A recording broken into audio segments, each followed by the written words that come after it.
Well, I tell you who didn't muck it up, and that was the Carlton Football Club last night. Bruce, at half-time, it was looking You would really... have said something very different.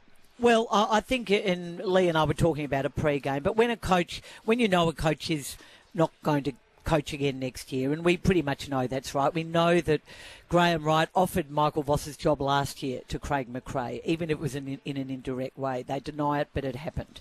We know that Michael Voss was backed into this year, but not throughout this year. We know that Josh Fraser is waiting in the wings, and we know about these dreadful second-half fade-outs. So at half-time, when it was looking like a 100-point defeat, that is generally when a club wants to drag it out as long as they can, because they don't want to inflict the club with a caretaker coach, tough on everyone, tough on the soft cap, tough on Josh Fraser, clearly tough on Michael Voss, one of the great legends of this game. It didn't look great. But took my mind back, 2007. Jonathan Brown, I was coaching the Lions at the time, played the Carlton at the Gabba. Jonathan Brown kicked 10 goals. We won by, 90 points or something. Dennis Pagan was sacked that night, virtually. So what tends to happen when coaches get on the end of the tether, and everyone thinks so anyway, and if the club's thinking that way, a big loss is often the catalyst to do it now. And I think everyone at half-time, when there was like the 38-point margin, then early in the third quarter, it's a 50-point odd margin, you're thinking, God, this is, you had to think of that scenario potentially playing out. So Chris Davies, the footy boss of Carlton, has been in the news for the new footy boss for a number of reasons, not all of them good, but he did speak to 3AW Footy last night, and I thought his comments about Michael Voss, and we'll listen to Michael Voss too, were pretty interesting. Here's Chris Davies. My role right here, right now, is to provide as much support to Michael as I possibly can for this game here, and he knows, he's a realist, that our performance needs to get better, and he's working really hard to get that done, and I give him great credit for his want to make our team better. He's a realist. So after half-time, Carlton rallied in a manner they have not done for a very, very long time, and it was their leaders, it was their captain, Patrick Cripps, it was Harry Mackay, who was just unbelievable, playing a bit in the ruck and kicking the goals, and it was Walsh, and it was Will Hayward, the Sydney recruit who starred, and more than he has, I think, all year for Carlton. And then after the game, it was something that Michael Voss said that was very interesting too. I don't coach for my job. I coach for building a culture, and hopefully by the time I leave here, is that we've got winning behaviours, and I understand clearly what that looks like. Often people will make it about your job, but the reality is I make it about something else, and that's what we've got to continue to reinforce within our own environment, and we've got to continue to build that real positive energy around the place. So, Lee, I think Michael knows he's finished at some point this year, but he is holding fast to the fact that he's there to develop this team and build a culture that will give them success at some point, even though it's clearly not going to happen under him. Well, all coaches, let alone someone with the incredibly high character of Michael Voss, while you're in the job, you're going to be doing the job the best you possibly can. But he's no longer fighting for his job. No, but I don't think you ever think, well, to be honest, once you think about you fighting for the job, I reckon then you're in a really bad place as a coach. I mean, the future might be uncertain and might even be bleak. But you have to live in the week-to-week cycle where, okay, that was because they had a good second half rather than a good first half and then faded. Last night was quite uplifting. But if it had been the other way round and they were 10 goals, like 8 goals in front and only won by 11 or something like that and faded in the second half. Anyway, but we'll get back to Michael. The putting your life into compartments and is what's so important, I think, in the whole industry of actually, doing your best for the short, medium, long term, even though, okay, who knows what's going to happen in a month's time or even a week's time. Yeah. Uplifting is the word you used. Yeah, for the whole Carlton performance, the Carlton thing. But the question is, for how long? I mean, if they come out next Saturday night here against the Bulldogs and don't give a yelp, I'd love to hear from Carlton supporters. Yeah. How long does the afterglow of a gritty, commendable performance, but still a loss, and they're still 1-8? I was at the game. Can I run through? See, to me in football, we're human beings really. There's a physical nature of your skills, all that kind of stuff, your knowledge, but then your emotional state is going around and around all the time, right? So in this particular game, they had to go early for the first 10 or 15 minutes. It was pretty even. Then they made 2 or 3 shocking skill errors, decision-making errors, and the Lions got 3-4 goals in front. And then in the second quarter, Carlton had degenerated into a rabble. I mean, they just looked like they were a rabble. You could almost see the emotions in them. So then early in that, they go in at half-time. They come out in the third quarter. The Lions kick another couple of goals. So it's now 8 goals. Yep, 49 points. This is where the team in your emotional state is. It's like fight or flight, is that 2 terms that people use about human behaviour. They either just completely give up and roll over, but there's 40, 50 minutes to go, or they fight. They got desperate, and they fought. And they actually kicked goals, and then all of a sudden they were starting to feel good about themselves. And so they had a good uplifting night. The problem with Carlton is they haven't got the habitual behaviours. And Michael Voss says that. So last night's a prime example. Their third quarter was fantastic. Their second quarter was deplorable. That's all happening within an hour.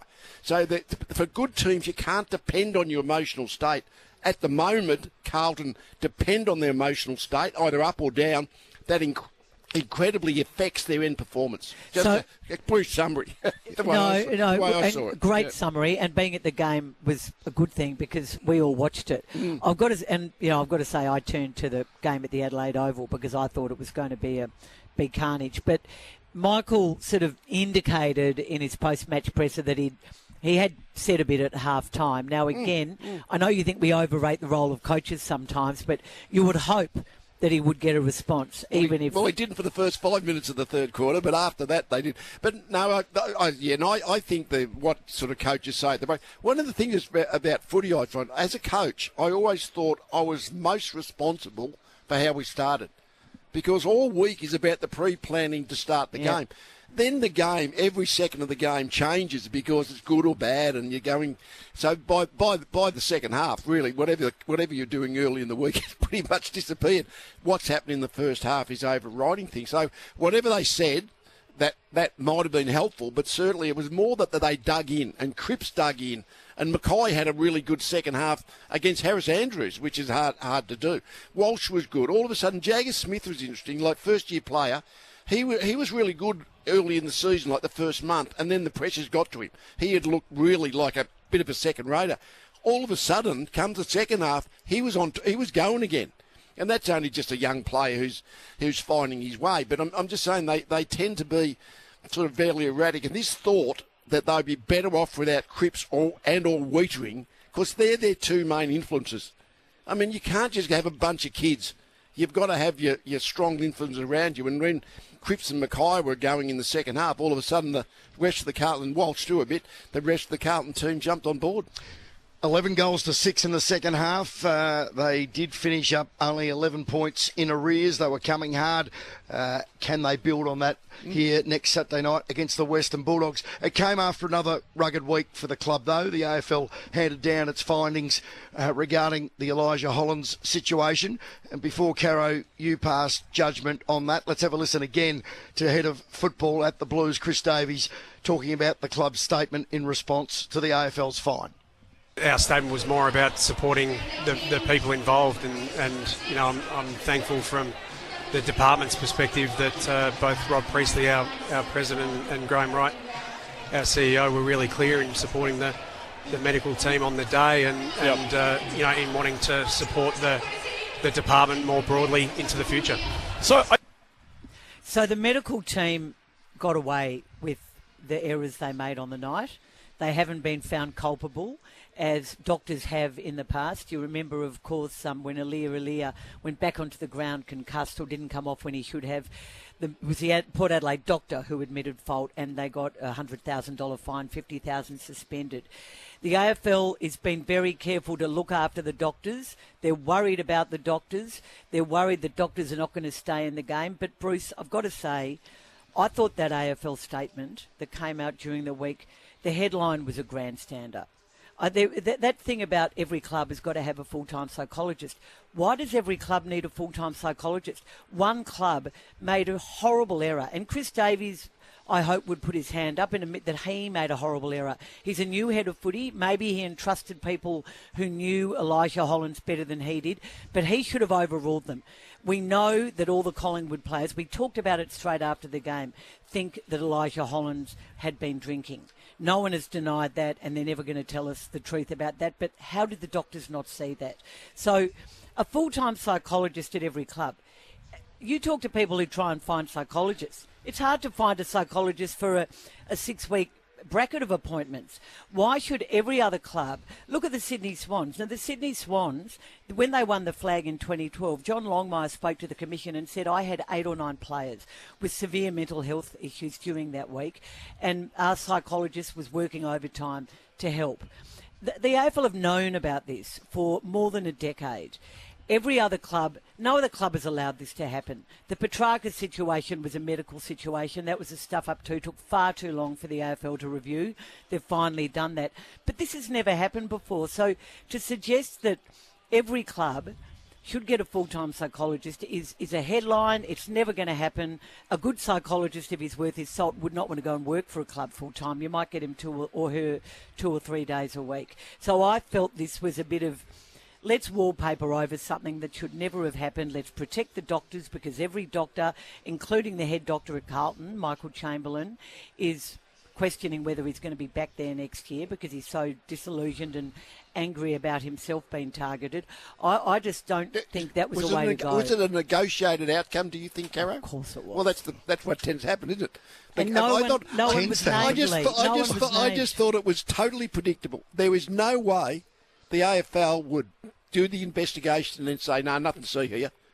There was always going to be someone that had to be held to account, and finding a footy club in the amount of hundreds of thousands of dollars and millions of dollars are going through the footy system, a $75,000 fine is nothing. That's just but Carlton had the temerity to call it a donation. That's what it is. But the point being is, a footy club, no one, there's no profit in a footy club. No one's losing the money. Carlton will get in one hand, out the other. So the 75K, but it's like a particular outcome where it's kind of like, okay, it's finished, but that's it. Back to Caro's main point from that. It is nonsensical to think, not 18, 19 within a couple of years, that we could find 19 excellent psychologists to walk away from their private practice and just commit themselves full-time to... If you have a player like Elijah Holland, and please don't think for a moment I'm glossing over his personal situation, which is of primary concern. But as I said week one, we're footy journos and footy commentators. We're talking about the club's failings here. And they didn't have a psychologist at the game. They phoned in a psychologist. They had 2 doctors and a nurse who must have known something was horribly wrong. And the AFL are now saying you should have... There was signs pre-game, definitely half-time. Should have taken him off. So the phoned-in psychologist shouldn't have happened. At least have a psychologist at the game. But for heaven's sake, don't treat us like fools, because it's just never going to happen. And it is a warning bell, about the soft cap and the money they've taken out, though, Bruce. That is a fair point. But no one's ever had a full-time psychologist, I don't think. No, and they never will. So they haven't taken them out of the soft cap. Everyone, I think, well, I know the Lions is the one club I've got some knowledge of, that they've got the same sort of part-time psychologist that they had pre the soft cap changing. So nothing's changed. Leigh said in the second quarter they were a team in disarray. That night they were a rabble off-field as well. They were a club in disarray, and they really should be ashamed of what they allowed to happen. Let's take a couple of calls. Our best caller on Saturday Footy Preview will receive a $100 gift card thanks to Harvey Norman. Take a further 10% off Australian-made AH beard mattresses now at Harvey Norman. Our Nick Theodosi Prestige car open line is open for business. Nick Theodosi Prestige cars, 55 years in business. Everybody should own a Prestige car at least once in a lifetime. 133 693 133 693, the number to ring if you want to discuss anything in the world of football with Caro and Leigh between now and about 10 past 1. We're just under an hour away from the Kangaroos and the Swans, the first match of our doubleheader here today as round 9 rolls on. And Sydney Chairman Andrew Pridham is about a quarter of an hour away from joining us in the box. A lot of questions we've got for Andrew Pridham. I think we might have him on for about half an hour, maybe not. Let's get to a few of our callers. 133 693. Brenda, you have the new ball on this Saturday afternoon? Oh, thanks. I have the bounce, do I? Or the ball We don't have up. the bounce No anymore. bounce, Brenda, but you can throw it Throw up. Or the ball up, or whatever it is now. Yep, I concur with you, Carol, about the Blues last night. I'm a Blues supporter, and I was very proud of the way they should be proud of themselves, of the way they managed to not fade, but showed something in the second half. And I think to get rid of Vossi, or to have that hanging over his head, and you would know more about what's going on in the internals than I, is destabilising the club. They need stability. They need for our stalwarts, our Mackays, our Cripps, the guys that stood up last night, Hayward, etc. We need stability. It's like a home. We get your point, Brenda. Yeah, all good points. At some point, though, I reckon they're going to rip the Band-Aid off. But thank you for your call. Andrew, welcome to 3AW Football. Good afternoon. Disappointed that Scott Pendlebury's not going to break the game's record at the Sydney Cricket Ground next Friday night? You'll be surprised. I'm not that worried about Scott Pendlebury, but he's had a magnificent career, and he deserves it on a big stage. And we're just really thrilled to have had the opportunity to watch him over many years. He's a fantastic player. Did Collingwood ever have the conversation with you? And if, when, maybe? Not that I'm aware of, no. Andrew, I want to go back to your footy club and how they're performing on the field before we go to some of the politics behind the scenes. So last year was a tough year for the footy club. Injuries, new coach, finding his feet, came in late. Your head of footy, Leon Cameron, gave an interview a couple of weeks ago and almost referred to the fact that there was still a lot of trauma among the playing group associated with the loss the year before to Brisbane in the grand final. Were you concerned at the start of the year that might eventuate, and do you agree that there was a level of trauma among the players? I don't know if there was a level of trauma. Obviously, it was a traumatic day for the club and for the players, but I think last year there were numerous factors as to why we didn't perform. One of them simply was, for example, we were down one coach because we promoted Dean Cox so late in the piece when John decided to step down. So we were sort of down on the coaching side. It's always difficult. Was that a soft cap situation too, because you were still paying John? No, it wasn't soft cap. It was just a practicality of the fact that beginning of the season, Dean had been promoted to senior coach. We were one assistant short, and obviously we've been able to bring in Simon Goodwin, who's major impact, and Jeremy Laidler and Nick Malcheski. So I think we're very settled off field this year, and I think that's really showing. And the injuries last year, you can never complain about injuries; they come and they go. But clearly we didn't have a lot of luck. So you did bring in you brought in Charlie Curnow. You traded away some favourite sons, but he's certainly made a massive impact in terms of publicity and marketing, and he's started to show a bit on the field as well. Your numbers have been extraordinary. I mean, you're obviously having a great on-field season, but your attendances have been incredible. Unbelievable. I mean, we're averaging, I think, over 40,000. So the SCG is packed to the rafters every week, and next week against Collingwood, clearly it'll be a sellout, a huge game, and no one enjoys playing Collingwood more than I do, because I can just wheel out all my Collingwood jokes, and I'll sharpen them up over the weekend. So if you had a ground that could seat 50 or 60,000. You would definitely fill it for the Collingwood game, and you'd probably fill it 50% of the time. The SCG is getting a bit tired. When is that redevelopment proposed, and what will you do? Where will you go? And do you want a bigger ground to fit more people? Yes, and yes. We clearly there is pre-planning going on for a redevelopment of the SCG. I think it's a long way off, though. I think it's in the very early stages. I'm confident that would involve, it'd be a very major redevelopment, and that would include increasing the capacity. I would hope to something in the order of 60,000. And yes, I think we have 2 million fans, 80,000 members. I'd be confident we'd fill it most weeks. How do you feel about the Giants changing their name to the New South Wales Giants, as was reported this week by Cal Toomey? I haven't seen that reporting. Speculated. Speculated. Look, I think that's a matter for them, and I think given they play in Canberra and in Western Sydney, if it was up to me, I would be calling myself the Giants. But that's a matter for them. I'll give the boys a go in a minute, but I want to ask you about the academies. I spoke today with Paul Moore, who sponsors all 4 academies. I hadn't realised he put so much money into them, $1 million spread over the 4 academies. He's rethinking his investment. He's been so disappointed in what the AFL are doing and watering down the access to homegrown talent. You actually have also spoken about maybe. You spent $3 million on your academy? $3.3 million a year. Yep.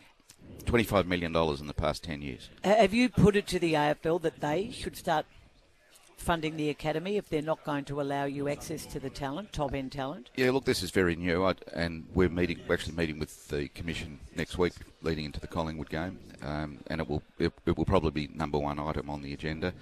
The academy academies are by far and away the major game development tools available to the 4 northern clubs, and Lee could attest to that in terms of Brisbane.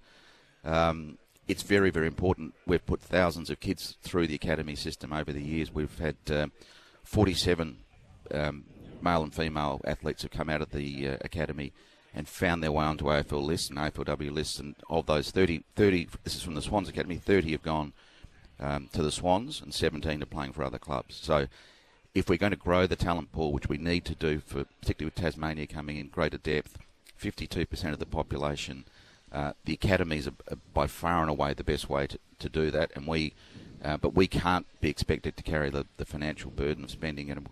The cost to the Sydney Swans in terms of P&L is about $1.5 million. If we're to continue doing that, and we can't get access to the talent, then we're going to have to talk about how we do that. We're talking to Sydney Chairman Andrew Pridham. One more from me before the others have a crack. So Paul Moore has expressed interest in talking to Andrew Bassett, the St Kilda president who started all this and pushed for change. Do you plan? Would you sit down and try and make your case to Andrew Bassett, who has been leading this and continues to think that the AFL hasn't gone far enough? No, I think it's a matter for the northern clubs to deal with the AFL, not with another club president who clearly has his own agendas. But it's not well understood just how important the academies are. And let's take you through a journey I spoke to you during the week about the journey of a kid that we're trying to get into the academy. Typically, it's starting at about 12 years old, and if they're an elite talent, there's 750 boys and girls and Indigenous kids in our academy. If they're an elite talent, we've probably identified them very early on. But the most, 99.5% or something of kids that go through the academy will end up playing local footy, and they become fans of the game, rusted-on fans. So when we're trying to convince a kid, typically the NRL is trying to grab them, one of the NRL clubs, and probably rugby union as well. Now, neither of those sports have a draft. So one of the key aspects that we can sell to these kids and their parents, more appropriately their parents, is come and play our game. There's a good chance if you're good enough, you'll make your way onto the Sydney Swans list. And we're competing with very professional, particularly the NRL, but also don't count out rugby union, who can, with no draft, can say if you come on, here's some money, you play our game, and when you turn 17, 18, you'll be playing for the Sydney Roosters. Now, we're trying to compete with that, and if the game doesn't allow the best talent in the largest markets to find their way onto AFL lists, then it's a huge misstep for parochial reasons. Just on Caro's first point, how would you describe your relationship with Andrew Bassett? Fine. Can I jump in on that one? Because when the draft rules they've gradually been altered over the years in terms of what do you pay for your father and son. Like Jonathan Brown going to Brisbane as a third round pick 40.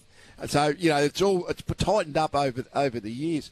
But whenever something like that happens and every club's got their own view, you think to yourself, I hope the independent commission does what's best for the sport, which is what should happen eventually with AFL rules, Andrew, in terms of there's heavy lobbying from all over the place. But are you sort of confident that they're still, in this space, still doing what is best for the sport and not individual clubs who might lobby the hardest? No, I think this is a mistake. So clearly I think it's a mistake, and I think there are some voices that are louder than others, let's put it that way, and have better access than others. It's very disappointing. And anything that dilutes the academy system, I mean, why would you compare the academies of the Northern States with father-son? Father-son is a genetic lottery. Yes.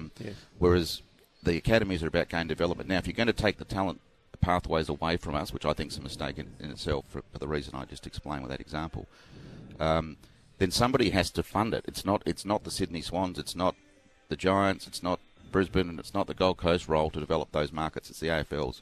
It is best done through the clubs because we've got the infrastructure and the brands, but someone has to fund it. Because the point being, there's not a lot of kids that are going, or girls, males or females, that are going to come out of the academies and become top notches. Very few. The big point I think that get overlooked, and you mentioned it before, is the number of kids who get introduced, families get introduced, mums and dads, uncle and aunties, grandfathers and grandpa. So all of a sudden, there's a lot. I don't know. You might do the calculations on say just the Sydney Academy. It might be 50,000 people introduced to the AFL through the academy.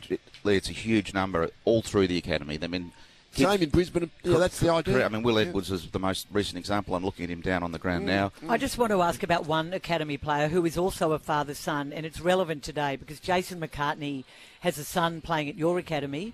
North Melbourne can take him as father-son, and he has a very big choice to make. Where's it going at the moment? Oh, look, he's just a kid, so we'll see. Well, we'll see. Not for much longer. We'll see what happens. But all I would say, I mean, Jason obviously he works at the Giants, so he's got a lot of fingers in different pies. His son is clearly a very, very talented player, and all I would say is Sydney got a beautiful harbour. It's warm. Bruce, imagine if the North Melbourne lost another father-son to the Sydney Swans. A bit like Nick Blakey. Yep. Yeah. Yep. But, Andrew, set the academies aside. An interview you gave on another radio station about a month ago, and you were asked about the growth of the game, particularly in Western Sydney, and you were quite blunt. You just said, none. Yep.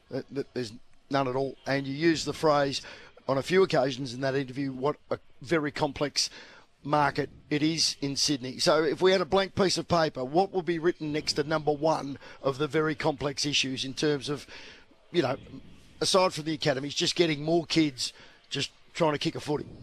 Well, it is very complex, and it's a complex issue that's probably coming to the rest of Australia and the change of the demographics of Australia to start with. So 450,000 or whatever it is people are migrating to Australia every year.